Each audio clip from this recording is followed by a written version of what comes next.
menjadi telapak dada bagi kita. Ini juga bermakna bahwa dalam keadaan apapun kita kembali pada Al-Quran. Maka kita berikan tema ini, yaitu wajib mengikuti wahyu dan haram mengikuti bid'ah.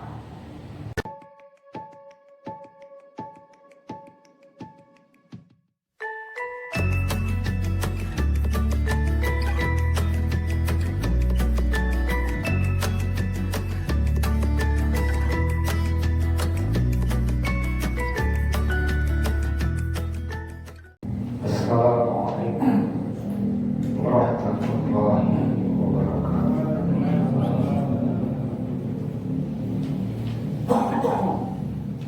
Innal hamdalillah nahmaduhu wa nashkuruhu wa nasta'inuhu wa nastaghfiruh wa natubu ilayhi wa na'udzu billahi min shururi anfusina وسيئات أعمالنا من يهده الله فلا مضل له ومن يضلله فلا هادي له أشهد أن لا إله إلا الله وحده لا شريك له وأشهد أن محمدا عبده ورسوله لا نبي بعده اللهم صل وسلم وبارك على هذا النبي الكريم وعلى آله وصحبه ومن تبعهم أما بعد. Bapak dan Ibu sekalian, kaum muslimin dan muslimat rahimakumullah, alhamdulillah pada malam ini setelah Idul Adha kita kembali aktif mengikuti kajian Islam, kajian Al-Quran Al-Karim. Kita berharap agar setiap langkah dan kehadiran kita di Masjid An-Nur Mubarak ini dapat dijadikan sebagai amal saleh yang dapat mengangkat derajat kita dan menghapus dosa-dosa kita. Salam beserta salam atas Nabiullah Muhammad sallallahu alaihi wasallam beserta sahabat kerabat ahli keluarga beliau dan orang-orang yang setia mengikuti ajaran Al-Quran dan sunnah beliau hingga akhir zaman. Ya, kali ini kita bahas tafsir Al-Quran. Kita memulai surat Al-A'raf ayat 1 sampai 5, insyaallah. Seperti biasa, ada yang mau ingin dapat pahala.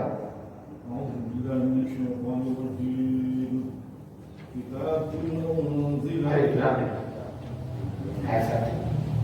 Alif Lam Mim Shad.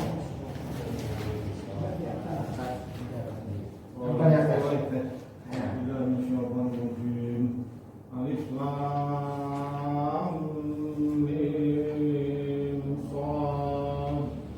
Kitabun unzila ilaika fala yakun fi sadrika harajun minhu litunzira bihi wa dhikra lil mu'minin. Ini adalah sebuah kitab yang diturunkan kepadamu, maka janganlah tersemat kesempitan di dalam dadamu karenanya supaya kamu memberi peringatan dengan kitab itu kepada orang kafir dan menjadi pelajaran bagi orang-orang yang beriman. Ya, lanjut. Ittaqu ma unzila ilaikum min rabbikum wa la tattabi'u min dunihi awliya'a qalilan ma tadhakkarun. Ikutilah apa yang diturunkan kepadamu dari Tuhanmu dan janganlah kamu mengikuti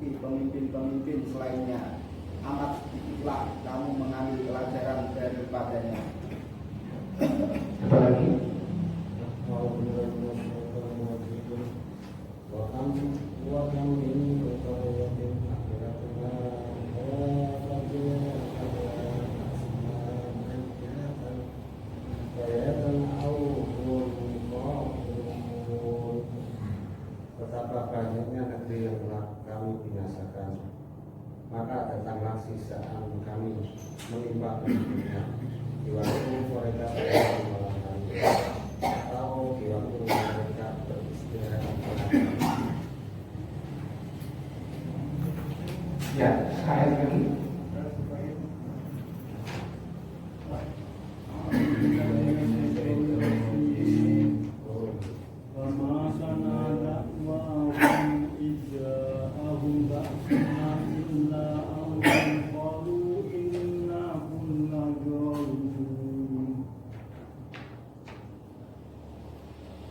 Maka tidak selalu keluhan mereka di waktu datang kepada mereka siksaan, kecuali mengatakan sesungguhnya kami adalah orang-orang yang Islam.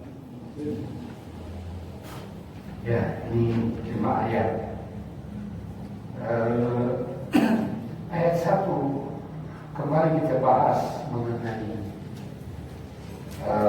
huruf hijaiyah yang ada di awal surat, seperti surat Al-Imran, Alif Lam Mim, Al-Baqarah juga Alif Lam Mim.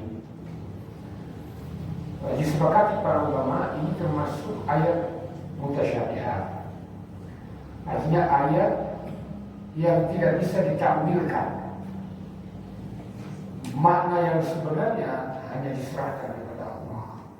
Maka sebelum para ulama mengatakan wallahu a'lam bimuradih, hanya Allah yang tahu makna sesungguhnya. Namun ada orang memiliki, ya seperti seorang sarjana dari Al-Azhar, meneliti dalam penelitiannya bahwa kalau surat diawali dengan huruf hijaiyah, maka huruf yang terbanyak digunakan dalam surat itu adalah huruf hijaiyah tersebut. Seperti Alif Lam Mim berarti yang terbanyak Alif Lam dan Mim. Yasin berarti terbanyak Ya dan Sin. Ta dan Ha. Taha berarti yang paling banyak adalah Ta dan Ha. Nah, ini Alif Lam Mim Shad berarti yang terbanyak Alif Lam Mim dan Shad. Itu penelitian hasil ilmiah. Ya, gitu ya. Nah, tetapi semuanya dikembalikan maknanya hanya Allah yang tahu. Kemudian Allah berfirman, Kitabun unzila ilaika.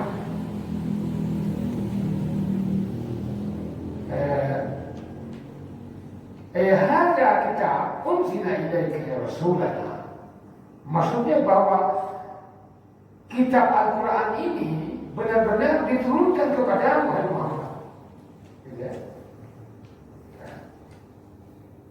Inna anzalnahu Qur'anan Arabiyyah.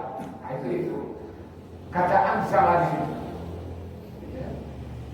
Ya, ini diturunkan. Kalau unzila dalam ilmu syaraf namanya al-fi'lu al-mabni lil majhul.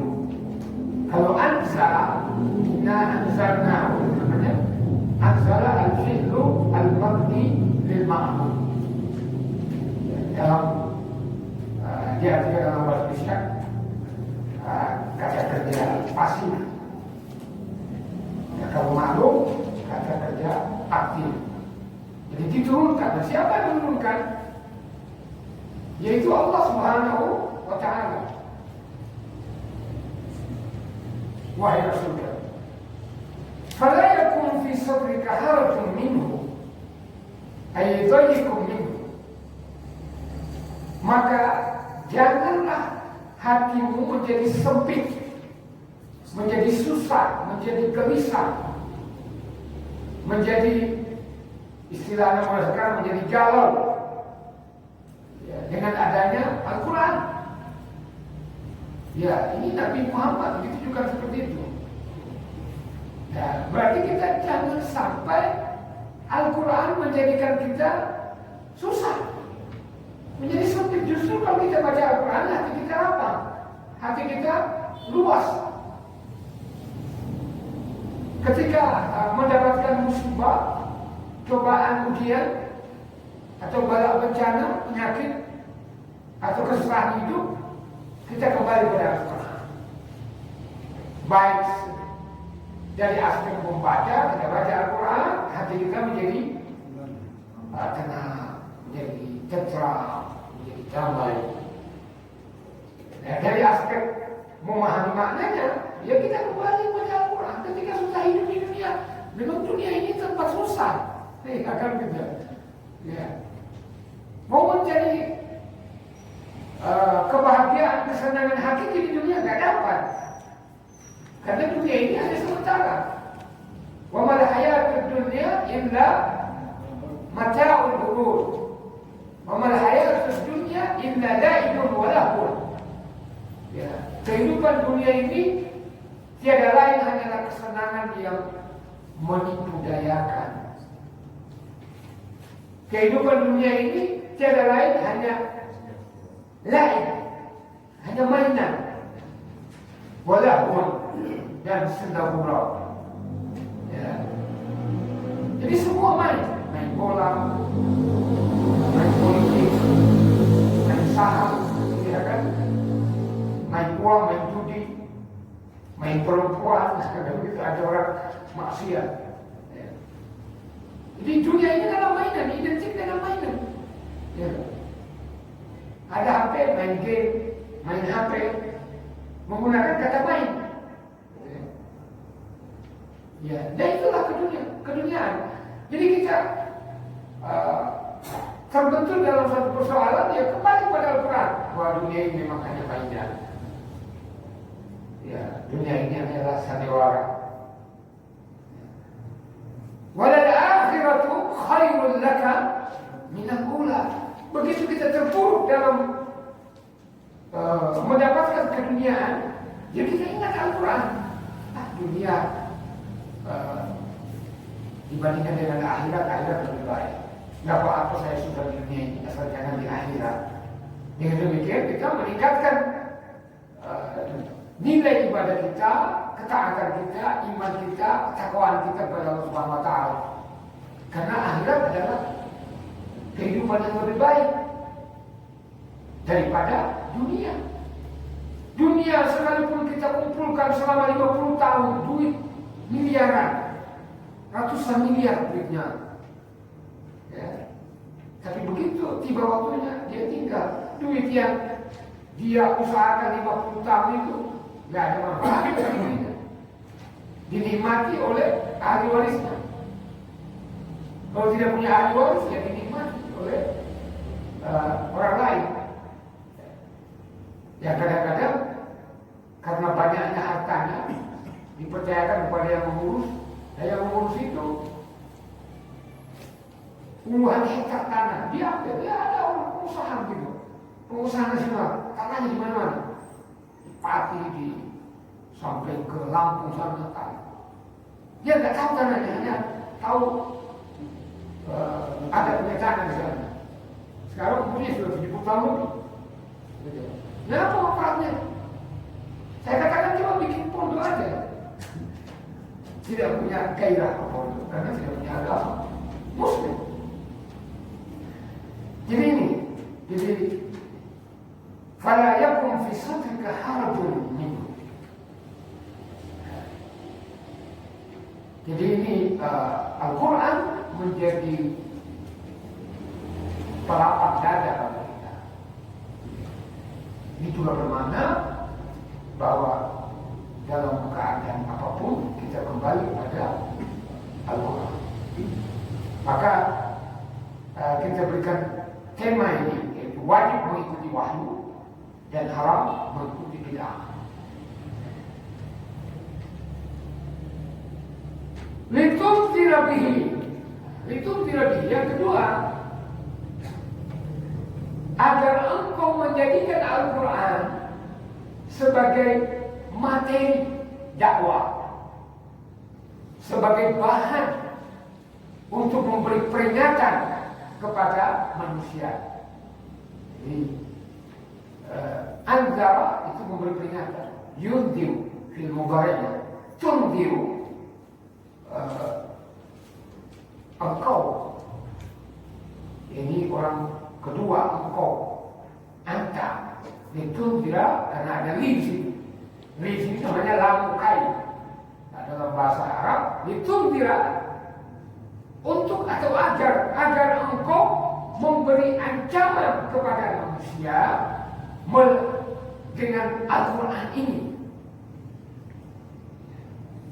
Dengan Al-Quran. Yani kau maka awakib syirkihim wa dhalalihim. Ya, yaitu engkau memberi ancaman kepada kaummu melalui Al-Quran ini terhadap akibat dari kesyirikan dan kesalahan mereka. Kalau kalian tetap dalam kesyirikan, kalian akan diazab oleh Allah Subhanahu wa Ta'ala dalam neraka. Ya jelas itu. Innal ladzina kafaru min ahlil kitabi wal musyrikina fi nar jahannam khalidina fiha ulaika hum syarrul bariyah. Itu ancaman Allah dalam Al-Quran. Sesungguhnya mereka yang kafir. Siapa mereka yang kafir itu? Sekalipun mereka tidak mau diberi istilah kafir, ya mereka karena menentang. Orang Nasrani dan Yahudi itu menentang. Kalau dibilang kami tidak kafir, ya aturan di TV. Ya, maka dijelaskan dalam Al-Quran, sesungguhnya mereka yang kafir itu terdiri dari ahlu kitab. Siapa ahlu kitab itu? Ya Yahudi dan Nasrani. Ditambah wal musyrikin, orang-orang musyrik, orang-orang yang menyekutukan Allah. Ya, ini ditujukan kepada kaum kafir Quraisy. Tapi sekarang ini ada banyak oknum muslim.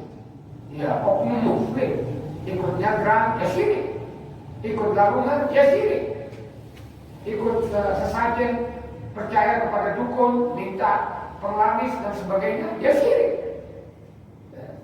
Variasinya seperti jekik, gitu ya, pesugihan. Itu syirik, meminta kepada selain Allah Subhanahu wa Ta'ala. Nah ini musyrik. Jadi Allah mengingatkan seharusnya kalau ada orang Islam yang percaya bahwa boleh meminta kepada orang yang dikubur karena dia dianggap ulama besar, dianggap wali. Kalau dia percaya itu syirik. Tawassul itu nggak boleh kepada orang yang sudah mati. Itu disepakati oleh para ulama. Kecuali ulama tertentu, begitu ya. Jadi ulama-ulama salaf, ya termasuk Imam Syafi'i rahimahullah, tidak mengakui adanya tawassul kepada orang sudah mati. Orang mati itu sudah tidak bisa berbuat apa-apa. Nah kalau percaya itu syirik. Mau diterima atau tidak diterima, stigma kesyirikan ini, ya seharusnya mereka berterima kasih kalau ada yang mengingatkan. Jangan Anda meminta kepada orang yang ada di kubur, meminta kepada Allah Subhanahu wa Ta'ala. Karena orang yang di kuburan itu ketika hidup aja dia tidak bisa membantu orang lain. Coba yang dianggap ada wali di sini, yang diakui se-Indonesia, bukan hanya di Pekalongan, bukan hanya di Jawa Tengah, se-Indonesia. Coba kita tiap hari minta ke sana 10 orang minta, tidak usah banyak-banyak, 100.000 aja satu orang. Satu hari kan 1 juta. Hari ini masih mungkin memberi, besok sudah mengkerut, tidak. Dan ya. Masih hidup aja, hampir mau diminta, apalagi sudah mati, sudah tidak bisa berbuat apa-apa. Nah, kalau ada orang mengingatkan begini, ya seharusnya diterima. Nah tapi ini distigmasi, orang yang menyampaikan kebenaran distigmasi Wahabi, distigmasi sebagai salafi, distigmasi sebagai radikal, ya, garis keras. Tidak ada Islam garis keras, tidak ada Islam radikal, ya kan? Ya Islam itu memang tegas, ya, sehingga kita juga, ya kadang-kadang pakai baju begini dianggap salafi. Wah bahaya itu salafi, apalagi berjenggot, ya. Ditakuti itu salafi. Padahal salafi itu artinya pengikut orang-orang dia mengikuti Rasulullah, mengikuti sahabat, mengikuti tabi'in, orang-orang yang ulama dulu yang masih penting akidah mereka. Jadi itu lebih. Jadi engkau menggunakan Al-Quran untuk mengingatkan kaum dari kesyirikan mereka, dari kesesatan mereka. Siapa bilang ada bid'ah hasanah? Itu tidak ada bid'ah hasanah. Disepakati oleh para ulama bahwa bid'ah itu ruang lingkupnya hanya dua, yaitu akidah dan ibadah. Jadi akidah dan ibadah, umpama akidah, yaitu tadi orang percaya bahwa ketika orang baca kitab maulid ada makhluk qiyam. Makhluk qiyam itu artinya orang berdiri. Nah kalau percaya bahwa ketika berdiri itu jalannya mereka dalam rangka menghormati Nabi karena ada Nabi yang datang di situ. Nah itu akidah. Kalau sudah kita, siapa yang mengatakan ada Rasulullah datang di situ? Bagaimana kalau satu waktu jam 7 ada 10 orang, 10 tempat yang mengadakan makhluk qiyam itu? Repot memang.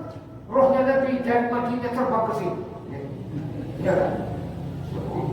Nah itu yang menyangkut akidah, ya tidak ada. Ya kadang-kadang juga disoroti juga oleh mereka. Kalau buktinya Muhammadiyah baca Mars Muhammadiyah berdiri. Kenapa harus berdiri? Ya saya bilang karena tadinya lama duduk, ya, lama duduk sehingga berdiri supaya orang-orangnya tidak tegang. Tidak ada kaitannya dengan akidah dan itu menjadi tidak ada kaitannya dengan ibadah. Ya kan? Ya tidak ada ibadah di situ. Ya. Nah ibadah kalau ibadah di kanan-kanan.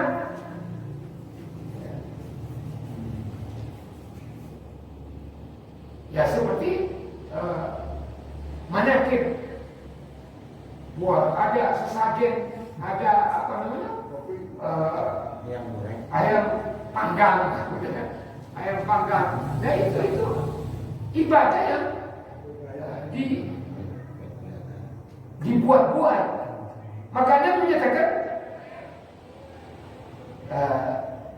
fa inna syarral umuri muhdatsatuha, sesungguhnya seburuk-buruk perkara, yaitu perkara ibadah dan akidah, yaitu yang diada-adakan, yang baru tidak dicontohkan oleh Nabi. Wa kullu muhdatsatin bid'ah. Bid'ah, setiap perkara baru yaitu dalam persoalan akidah dan ibadah itu adalah bid'ah. Wa kullu bid'atin dhalalah, setiap kebid'ahan itu sesat. Wa kullu dhalalatin finnar, dan setiap kesesatan itu dalam neraka. Nah ini. Jadi seharusnya kita mengingatkan manusia, umat Islam termasuk, supaya jangan melakukan bid'ah. Kalau bid'ah sesat, ya melalui Al-Quran ini, ya maupun hadis. Wa dzikra lil mu'minin. Jadi selain dari mengingatkan manusia dengan Al-Quran, bahwa Al-Quran juga menjadi dzikra, ya, menjadi pelajaran bagi orang-orang beriman. Maka kita di masjid ini Al-Quran kita jadikan pelajaran. Al-Quran yang kita bahas, gitu ya. Ya maka saya usahakan ada materinya itu, karena ini pelajaran. Kita mempelajari Al-Quran tidak mengarang, ada referensinya, ada rujukannya. Maka orang-orang di luar itu dia bilang ustaz terjemahan. Ya, ustaz terjemahan. Ya, saya bilang tidak. Saya katakan, ya tidak semua ada ustaz terjemahan itu, ya kan? Ya. Kan ramai di YouTube. Ya banyak juga orang-orang kita yang dulunya kuliah di Saudi, ya, di Madinah, kuliah di Libya, ya kuliah di IAIN, ya kan, di UIN, Mondok, banyak orang ustaz di Mondok. Mereka mengetahui bahasa Arab, ya, tetapi dibilang ustaz terjemahan karena ada kertas seperti ini. Ya. Jadi wadzikra lil mu'minin. Jadi pelajaran, maka pelajaran di sini artinya dari berbagai aspek. Al-Quran kita pelajari dari aspek bacaan, ya, perbaikan bacaan. Kita pelajari Al-Quran itu, ya, dengan suara yang merdu kita baca. Ya. Ada namanya hukum tajwidnya, ya, ada tahsinnya. Nah, dari aspek bahasa kita pelajari bahasa Al-Quran. Memang tidak mungkin kita bisa menguasai Al-Quran kalau tidak tahu bahasa Al-Quran, yaitu bahasa Arab. Ya. Karena Al-Quran ini diturunkan dalam bahasa Arab, maka kita pelajari bahasa Arab. Ya, kita di Al-Hikmah tetap ada insya Allah pelajaran bahasa Al-Quran. Ya, yang kita pelajari itu apa itu predikat, apa itu subjek, objek, ya kan? Jadi sebenarnya menerjemahkan Al-Quran itu gampang. Jadi wadzikra lil mu'minin, yang termasuk dalam pelajaran tafsir. Ya, kita pahami makna yang terkandung dalam ayat ini. Maka materi ini kita bahasa Arabnya, ya, referensi, ya, ada yang lainnya ya bahasa Indonesia kita ambil dari tafsir, kemudian dari tafsir Ibnu Katsir maupun dari Departemen Agama. Itu ayat kedua. Kemudian ayat ketiga.